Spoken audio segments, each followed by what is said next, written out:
Hello everybody and welcome! So today for you I have this Lenovo laptop, which is G50-45, and I will disassemble the bottom part of the laptop because I need to replace the thermal paste and clean it up, of course. Before I show you all this stuff, don't forget to subscribe, click bell icon to get notified about new videos. If you like the video, thumbs up, click. If you will not, thumbs down, and share with others so others can learn too. So, let's just start, shall we?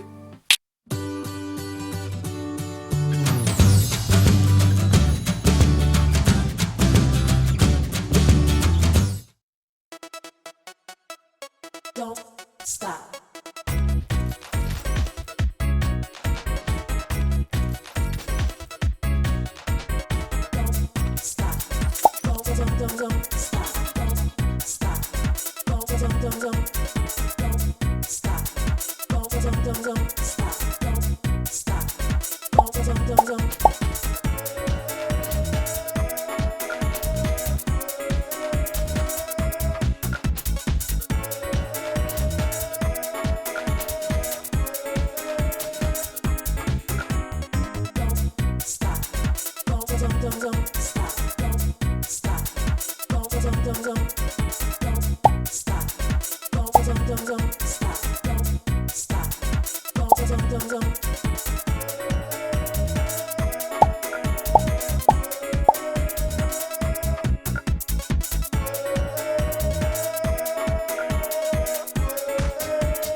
Don't stop.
Stop.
Maybe you saw what I did wrong. Yeah. I did not connect the cable, button connector. So I need to disassemble this bottom part again, not completely, just to connect it and assemble it back. So yeah, my mistake. Let's go.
That was it for today's video. I hope you liked it. If you have any questions, did not understood something whatsoever, just type everything below this video in the comment section. Oh yeah! And until next time, have a blast, people. See ya.